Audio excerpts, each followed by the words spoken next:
one of the best moments for a chaplain is when one of the students gets the courage to ask, like, why is this actually wrong? You know, something that you're supposed to believe is wrong and you're not supposed to admit that you don't know why it's wrong. One of the young women came to me and said, Father, I think I know, but can you tell me, like, why is abortion wrong? And I explained to her, and she didn't really have any objections, but she clearly wasn't satisfied. And she followed up, she said, but Father, I just feel like no woman should have to have a baby if she doesn't want to. And the thing is, she's right. Like, no woman should ever be having a child when she can say that she didn't want to or choose to become a mother. Like, that's, now, I mean, circumstances, what they are, there are situations where, in a way, that's true, but we can always say that something has gone very wrong when a woman even has to make the choice about, am I going to raise this child on my own, or should I decide to have an abortion? That what we're proposing, what the church is proposing, and what this young woman needed to hear really was a description of what life should look like. What's the culture, what's the context in which life should happen? Why should we should never be thinking of birth and raising a child except in the same breath as Christian marriage and faithful husbands and wives. At least in the sense of what's the vision that the church is proposing? What is God giving to us in the gift of sexuality? The Archbishop this morning, he mentioned how we're not just anti-abortion, but we're pro-life. But if we're pro-life, if we're for life, we need to be able to have an account, a description of what does that mean? What is the life that we are proposing that we see to be missing in what we call the culture of death? Sometimes when people accuse us of just being anti-abortion, we say, no, we're not anti-abortion. We're also anti all these other things like euthanasia, and we're anti-death penalty. But that's not enough. What is the vision that we're proposing? And that's what I'm sharing, is that's what I see so many students, especially the young women who feel this most powerfully, they just haven't heard. And I'm talking about, Catholic students who are smart and have gone to the youth conferences and have gone through a youth group. They haven't heard how things should be. And that's something, to the point of this session, that involves both men and women. Father Fidelis mentioned how Satan from the beginning separated men and women, separated Adam and Eve by his temptation, how Adam's not stepping up, how this division was part of the whole situation of this original sin. And Satan, I think, is quite happy when we speak about abortion or choice as a women's issue. Because the vision that God has proposed to us, that he's given to us, is one of the gift of life being given to men and women together. Let me read from the first letter of St. Peter. Let me just pull it up here. He says, likewise, husbands, live with your wives in an understanding way, showing honor to the woman as the weaker vessel, since they are co-heirs of the grace of life, so that your prayers may not be hindered. Co-heirs with the grace of life. That the gift of life is something that's given to and puts demands upon men and women. And often we only talk about the demands on women. And what this woman that I mentioned had heard, she's a college student in New York, was only really the demands that she could see fall upon the women. One of my aunts for a while ran a pregnancy center in Columbus, Ohio. And I asked her once, I said, what do you see in the women who come? Like, what do they say first? Like, why are they there? And she said they're afraid. And usually they're afraid because they're alone. And usually they're alone because the men in their life have not stepped up. Or they've been abandoned by boyfriends or fathers, and they feel like they can't do it. And the thing is, they shouldn't be asked to. Like, this is not the vision. The vision of the church is not just for women who've been abandoned to have the heroic virtue to choose life.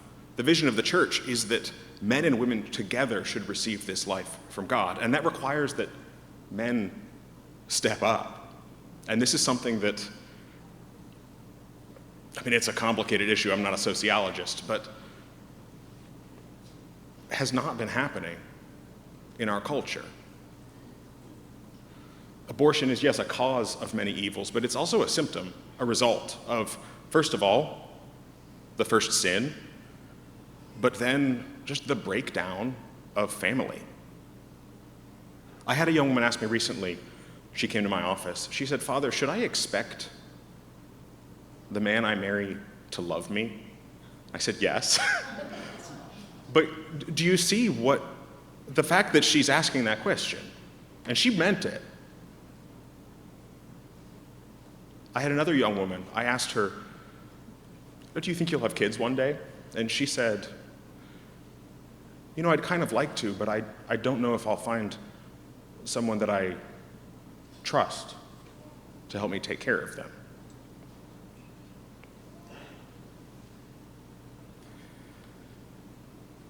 Co-heirs to the gift of life.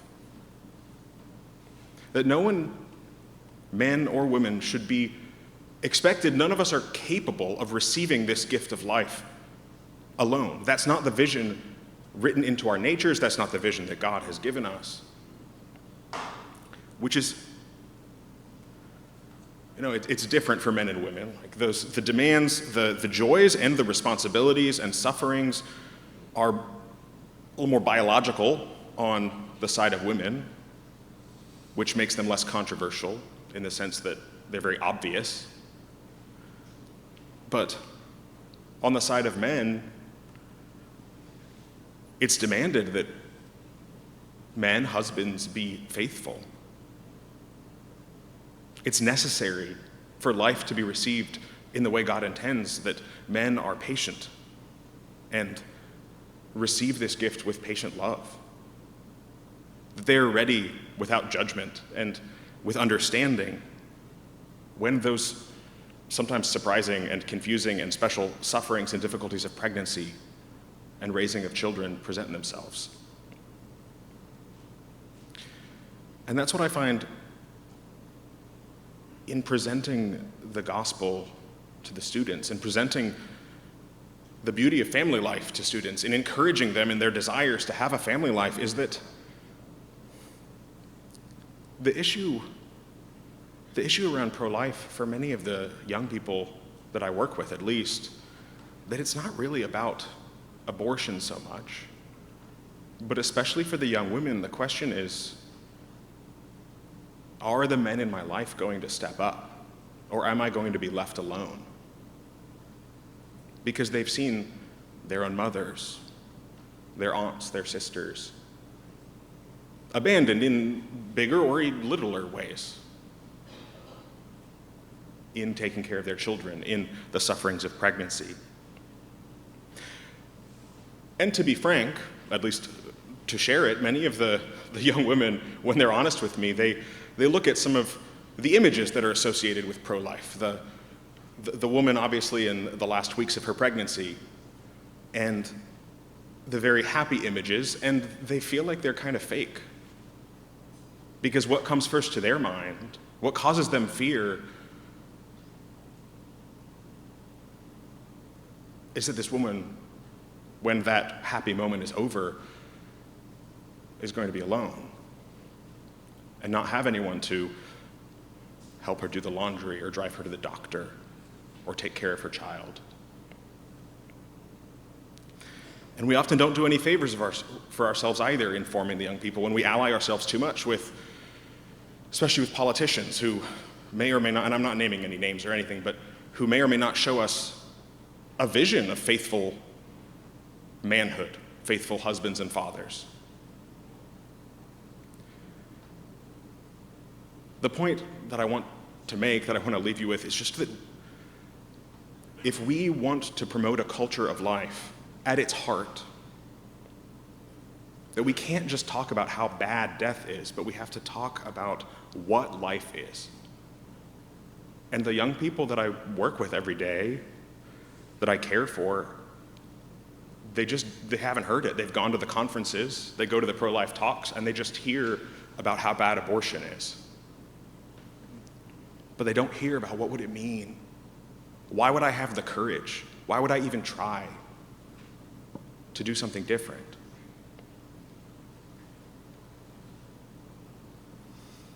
Okay, and lastly, what can we do about that? And just a few little things I want to leave you with is, first, married couples, do not underestimate the witness that you are to young people. The 19-year-olds, the 20-year-olds that I speak to, they are watching, because you may be the only witness of faithful marriage they have ever seen in their whole life. For real. And just seeing a man and a woman who have understanding and love for one another, that witness can give them so much courage to live a full life, to receive that inheritance from God. Okay, and then specifically to the men,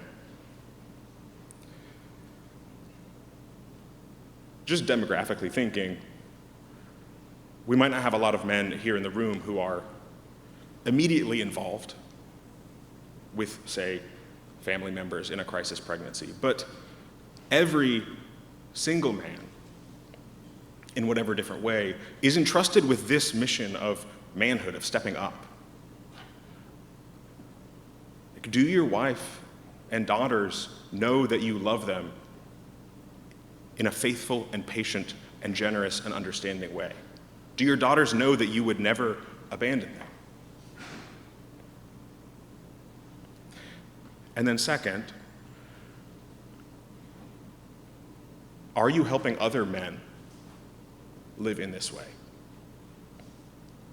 Are you helping form other men? Are you encouraging other men in stepping up?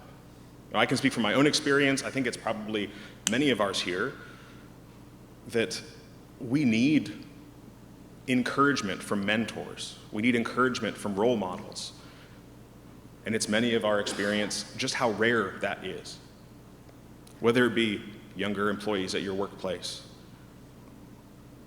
or even peers, or if you do coaching, or you're involved in, if you're a leader for your kids' scouts, or whatever it might be, those roles are extremely important, and I think we all know just how rare it is for men to actually give themselves generously in mentorship.